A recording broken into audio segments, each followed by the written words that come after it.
What is happening there, citizens of the Reject Nation? We got ourselves an official trailer for Five Nights at Freddy's. We're running late to this one. It's not John's fault, but I got to blame him for some reason. John, why'd you make us late? Because I'm too scared and I don't want to have nightmares, G. I wish I didn't set you up for this. I don't really have a good back and forth here. Guys, leave a like on this video if you're excited for Five Nights at Freddy's. Also, if you didn't catch the memo, John Coy and myself, we are going to be having a panel at Comic-Con where we won't be talking about Five Nights at Freddy's, but it'll be this Saturday, July 22nd. Either way, if you're going to be attending Comic-Con, we'd love to have you in attendance in our whole audience section. That would be lovely. Anywho, guys, let's get to it.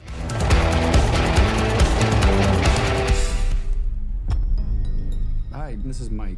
I was just calling to see if that job that you offered was still available. Yes. Security guard. I will take anything. This place was huge in the 80s with the kids. They shut it down years ago. The owner's just not ready to let it go yet. I will work and you will sleep. I understand. Oh, no. Give me your hand. Gonna put that child in danger.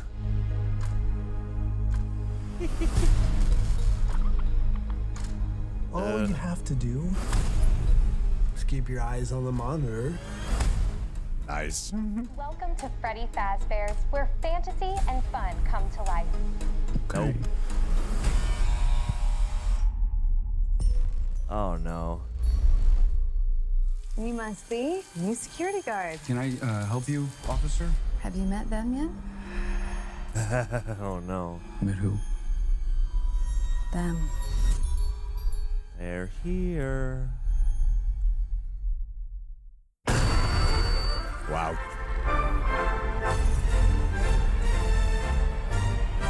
Awesome. Oh, Damn, they really brought them to life. yeah. In the 80s, kids went missing. The police searched Freddy's top to bottom. Hello? They didn't find nothing. They never found them. That's why the place shut down. There are children possessing giant robots. Ghost children. Thanks for the heads up.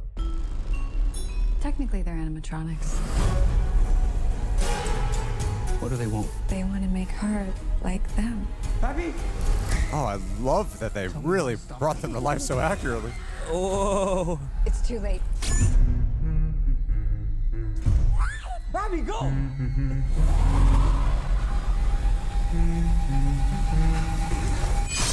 This looks intense.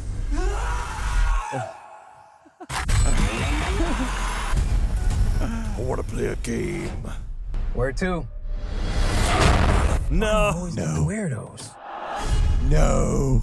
Damn. He's getting out. He's getting out. Yeah.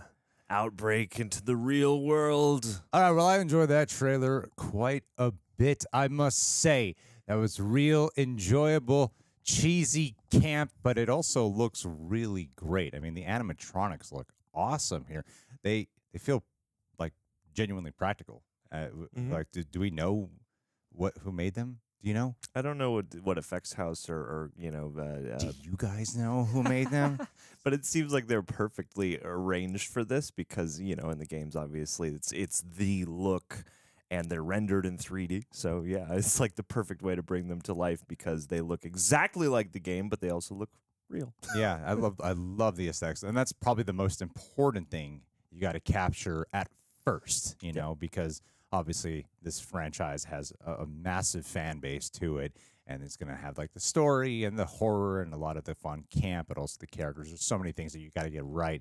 But the first thing that anyone's going to truly judge this movie on, as we know when it comes to adapting IP, is what do the animatronics look like? Yeah. And they captured the animatronics perfectly here, in my personal opinion, as someone who's only dabbled with Five Nights at Freddy's and doesn't really know the lore all that well. But speaking of lore and all that, I'm on the freeze frame here of Matthew Lillard from the Scream franchise, where it says his name is Steve Raglan, but I heard he was playing William Afton, who is the co-owner and the I think the one responsible for murdering the ghost children. They didn't murder the ghost, but murdered the children, right? So I don't know if this is just a cover up, right? Yeah. If this is just a cover up or not. Because that I like this. The trailers has totally had me questioning the information that was communicated my way. Regardless, though, I am very excited as Scream being one of my all-time favorite franchises and Scream being my all-time favorite horror movies to see Matthew Lillard step back into this genre because I don't really know him from anything else. Without a Paddle, was that he in that? Maybe. I don't know. Was it that movie? It's in Scooby-Doo. Never seen it. Nope. So yeah, but overall, I mean, I think this trailer has a really cool hook to it, and especially with finding a way to keep it a personal tale with trying to make sure your sister who you didn't bring to work doesn't turn into one of them and having to protect her. But this is Five Nights at Freddy's, and I am hoping that it does end ultimately. It seems like with the way the trailer is progressing, that it does end with her ultimately becoming one of the animatronics. I hope it goes down that path. I want to see that little girl die. That is my personal wish. I always root for that. That's right. Little kid murdered. Do it, you cowards. Yeah. Yes. John, what thoughts do you have I agree. on children dying I in want movies? more child murder in my movies. I mean, I would be surprised, but I mean, it would certainly be a sign that they're willing to go hard if they take it in that direction. And that kind of reminded me of something that's like a little bit hearkening to an older kind of cinema too, you know, like the 80s or 90s kind of thing where it's like, yeah, this young guy down on his luck needs a job and he's got to take his kid sister with him because he's essentially now the man of the house, etc. And so that's also a neat way, I think, to differentiate this from something like Willy's Wonderland, which obviously, you know, a certain amount of people, even though Five Nights at Freddy's is like way bigger of a global phenomenon, you know, there's still that like who beat who to the movie punch. And I think that's also where the design of the animatronics being so faithful is another really just lovely thing to see because, yeah, like not even being the biggest expert on the lore in the game or whatever myself, just like seeing those designs and the fact that, yeah, they lend themselves so well to live action, even though part of the whole allure of Scott Cawthon's games was the fact that they were made to look cute and they came out looking creepy just because that's how his animation is. Yeah. But even the animatronic layers and all that underneath, like the way the gears are certainly like proprietary of the game. And yeah, it looks appropriately creepy. Like I like that this trailer gave us a lot more just, you know, imagery intensity, but it's not really like shining major light past what the teaser trailer gave us. So there's still a good amount of just like, I don't know, like mystery as to like what elements of the game are going to be really explored through the plot. But, you know, you've got all the nuts and bolts right here. Yeah. You know, it's clear that we've got everything that we need for like a chilling good time. And yeah, something that looks like it could play a little bit broadly in terms of like what ages could get into it without being like for kids. Well, what I'm really hoping for too is that they managed to really hone in on the more simplistic horror elements that the game provided. Yeah. Because this trailer gave us a surprising amount of exposition and a surprising amount of explanation as to what's going on. Like, in fact, that's the part that surprised me a little bit, is because this story has such a simple hook of a person who works a night shift at this abandoned kids place, and then, you know, like animatronics come to life. It's a haunting. It's like a simple premise of a hook.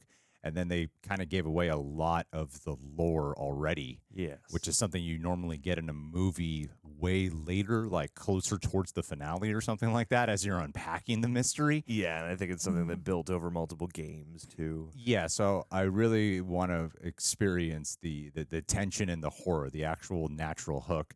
And the beginning stages of Five Nights at Freddy's is the part of it that I feel like is the thing that, you know, like you could obviously take the lore and then, you know, put it into a screenplay, but the experience, the emotional terror is the thing that you really got to experience. How are you going to translate? This. Yeah, that's the part where, you know, it's like, of course we want to get the lore right and we want to get the look right, but it's the horror that you got to get down. I want the tension of looking at the screens and not running out of flashlight batteries. Going like, where'd it go? Yeah, exactly. And where's it going to come from? And yeah, like who's sneaking past what camera is about to jump into this door and, you know, devour my soul. But either way, I'm excited for Josh Hutcherson to die in this movie. He'll die. He won't come back for the sequel, but then he'll come back for part 3, and it'll be awesome. With a big beard. Yep, you know how it goes. And I hope they do that. Alrighty, guys. Well, what'd you think about the Five Nights at Freddy's trailer? Leave your thoughts down below. Be sure to subscribe, leave a like. Also, let's end this with a Kevin Smart, my dude. What's really smart is to spend your night in a janky children's play place. You know, break into your local Chuck E. Cheese do it. and just, you know, squat there, man. Squat, Plus, you pervert. you could probably liven up the, you know, just experience of all the people working there. Take the animatronics that are there and move them around, you know, inhabit their visages yourself. Crawl into the gears and walk around and terrorize the community.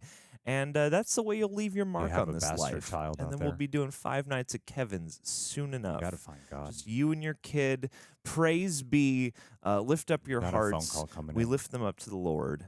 Have you checked your email? Stay holy, and we'll catch you soon. Stay pledged as well, and we won't haunt you. So much love, and watch Continental. be well.